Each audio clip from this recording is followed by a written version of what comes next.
Hey, it's time for Sarah's Bedtime Stories. Episode 40. Is it worth the risk? Are you afraid of taking risks?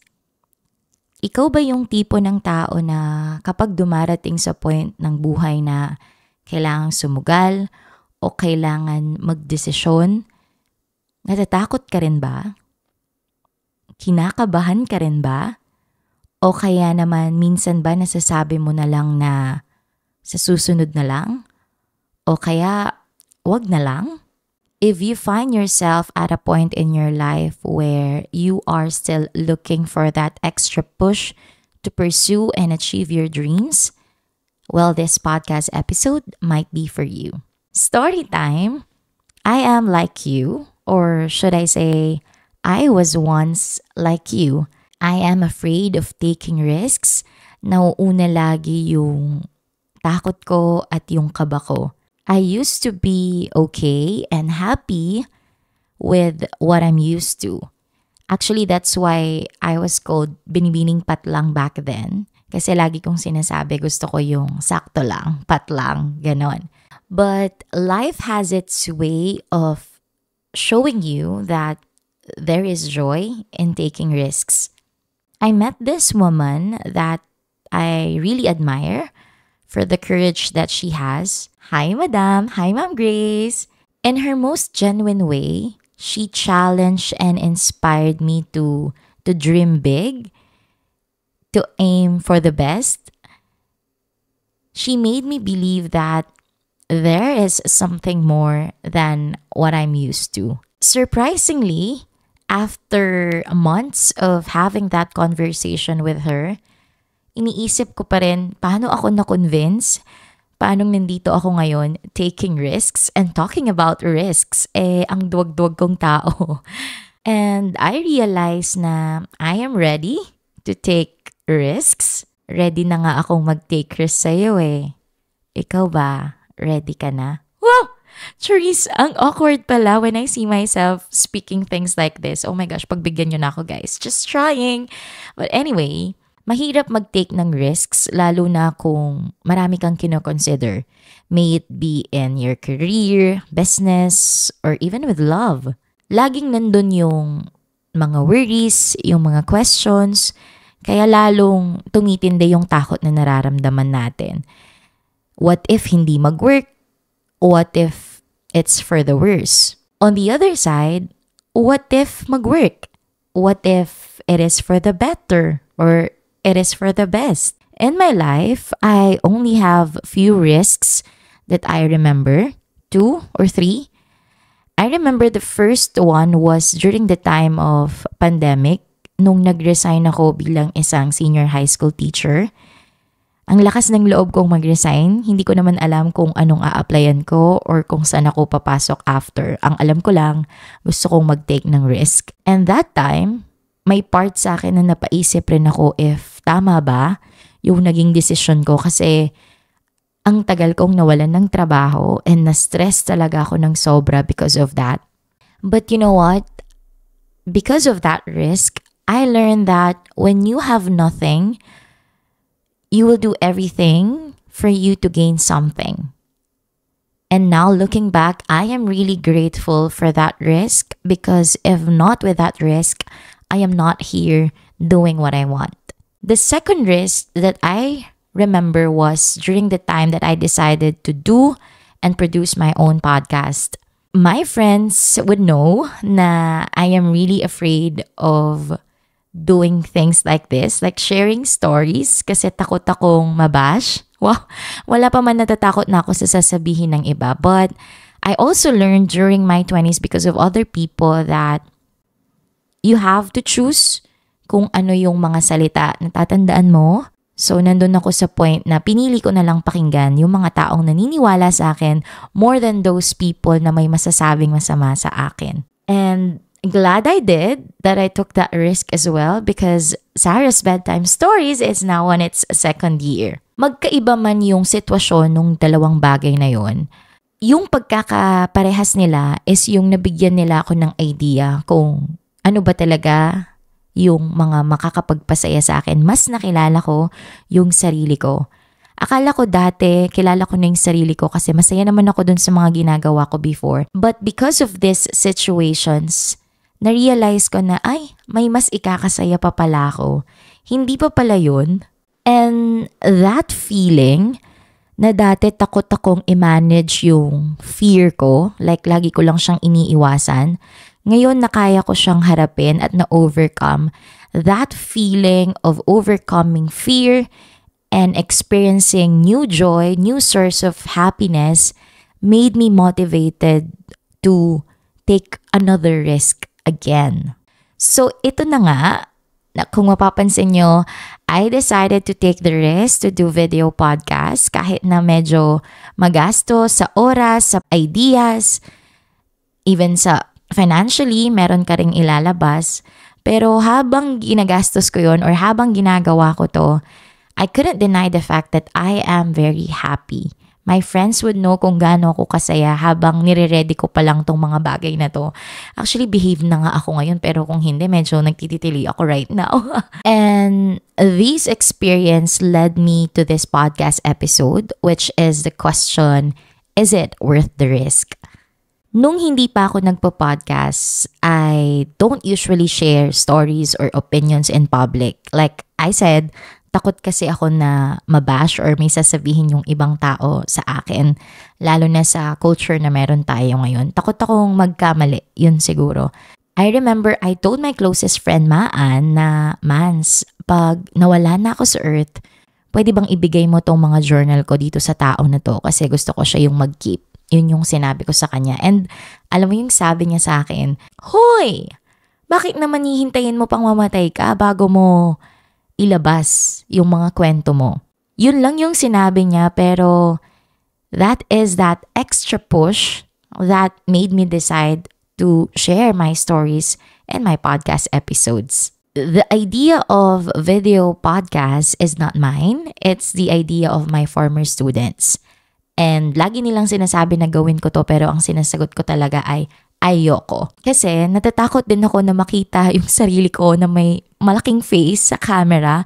Siguro that's one of my insecurities too. Kasi ang bilog talaga ng mukha ko para akong talking siopaw. Well, bukod doon, siguro naaalala ko rin yung unang beses na lumabas ako sa TV. Tapos sinabi nila sa akin na sobrang laki daw ng mukha ko. To the point na hindi ko man tinignan yung mukha ko doon sa screen. Kaya siguro yun yung naging reason kung bakit takot ako na gawin din tong video podcast na to. Pero kagaya nga ng sinabi ko, if you choose to listen to those who believe in you, matutulungan ka niya na ma-overcome yung insecurity mo and yung fear mo. Kasi pag natatakot ako na parang ang laki ng mukha ko sa screen, ang iniisip ko na lang, may mga tao naman na nakukyutan sa akin sa cheeks ko, di ba? Di ba? So, yun na lang yung iniisip ko. So, hindi na ako masyadong natakot ngayon. Slight na lang. Bukod doon, setting this all up, yung room, yung mga equipment, matrabaho siya in a way. At na-realize ko rin nun na parang kung ako lang, hindi ko siya kakayanin mag-isa kasi hindi naman ako marunong maglagay ng mga ilaw na ganito, maglagay ng wirings, mag-set up ng kung ano-ano. Setting this all up for me to do this podcast episode is a little bit matrabaho to the point na napaisip rin ako habang hindi ko pa siya natatapos umpisahan kung itutuloy ko ba or ipopost ko muna yung sinasabi ko kanina na wag na lang muna kaya. But there was this one time when I hosted a concert, I met my former students, si Eris tsaka si Lawrence. What they did really inspired me to continue this. Alam nyo kung ano yung ginawa nila? Yung mga mamahalin lang naman nila na gitara, pinapirma nila ako doon. Kasama yung mga artista na nag-perform during the concert. Ang nasa isip ko noon, etong mga batang to, pinagkakatiwalaan nila ako ng ganito kabongga kahit wala naman akong narating pa dito sa podcast ko. Sabi ko sa isip ko, para bigyan nila ako ng space dun sa mahal nilang gitara na yon, I think hindi ko dapat i-disappoint yung mga batang to. So tutuloy ko kung ano yung gagawin ko. that was another extra push for me.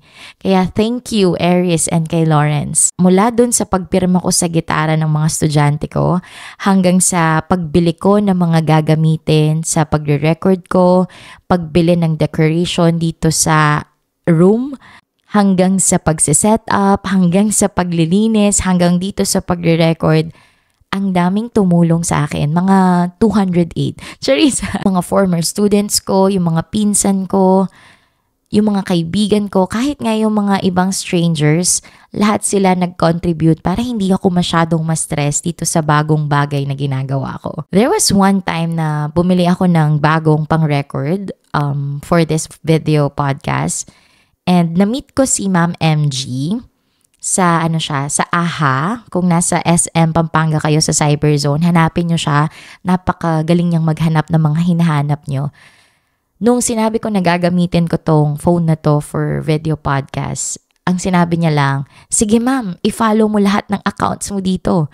Sabi niya, i-go mo yan madam, sisikat ka dyan. Sabi niya, alam mo yung kahit pambobola siya in a way, the fact na sasabihin niya yun sa'yo, kahit ngayon ka lang niya nakita, parang extra push siya na parang okay lang gumastos ka kasi mababalik yan sa'yo.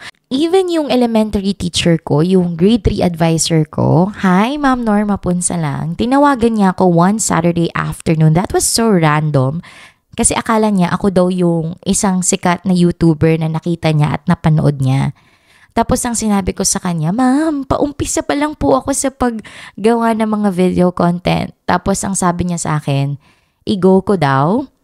Naniniwala siya na kaya ko at aabangan niya daw. Sinabi niya yon nung point na na-realize ko na I am giving more of myself to this craft. Tapos binigyan niya ulit ako ng parang motivation. And it melts my heart na I was 8 years old nung estudyante niya ako. Now I'm turning 28, pero yung tiwala niya sa akin, hindi pa rin nagbabago. So yung naramdaman ko, ayoko siyang ma-disappoint. Kahit nga yung isang tao na nakilala ko lang dahil sa podcast stories ko, hindi ko pa siya na-meet personally, pero siya yung laging nagsasabi sa akin na worth it din lahat ng ginagawa ko for the podcast, inspiring yung mga stories ko, nakaka-touch sila, supportado niya ako. Alam mo yung gano'n na, uy, may naniniwala sa'yo kahit hindi ka pa nakikilala talaga. Ramdam daw niya kasi na mabait ako. So, having said that, I think I would need to answer the question, is it worth the risk? Definitely it is. Yes, worth the risk. It is worth the risk to do what you love to do if you have the means to do it. You will feel it na it's right for you kasi you will feel alive, happy, and fulfilled at the same time. Yung parang worth it, okay lang, parang sulit naman ang lahat, ganon. And one thing more, I also realized that I never thought that this would happen in my 27 years here on earth. And the fact na nagkaroon ako ng chance na magawa to, yung matagal kong pangarap na iniwan ko before, tapos ngayon nagkaroon ulit ako ng chance, naisip ko na maghihintay pa ba ako ng another 27 years? My thoughts, I would have been this happy if I did not take the risk of doing these things. Kahit wala pa namang talagang nararating yung Cyrus Bedtime Stories, I am already happy na kahit minsan nabigyan ko ng pagkakataon ang sarili ko na maranasan o matupad yung mga gusto niyang maranasan before. I am happy na nabigyan ko ng pagkakataon ang sarili ko na maranasan or tuparin yung pangarap niya at yung gusto niyang gawin. When I was in my early 20s, hindi ko alam kung saan, kung ano, paano, sino, yung magiging dahilan para magawa ko tong mga pinapangarap ko. To the point na pakiramdam ko lahat ng mga ginawa ko noon, lahat no. Lagi akong rejected, not enough. Pakiramdam ko nga noon hanggang kwaderno na lang lahat ng mga kwento ko. Pero sabi nga ng paborito kong tao dito sa mundo, if you do not have that environment, go and create it. So hello po, now I am creating it. Dito pa lang masayang-masaya na ako. Dito pa lang nararamdaman ko na it's worth the risk. Kasi kung hindi nyo na itatanong, yung podcast ko, yung mga involved dito, meron din silang mga talents or meron din silang mga kayang gawin na hindi nila masyadong nagagawa kasi iba yung naging priority nila. Magaling mag-edit, magaling sa graphics, magaling sa marketing, and they are sharing it with me. I think I remember myself sa kanila nung mga panahon na ang dami kong gustong sabihin, ang dami kong mga ideas, pero hindi ako nagkaroon ng environment para ma-share lahat ng to.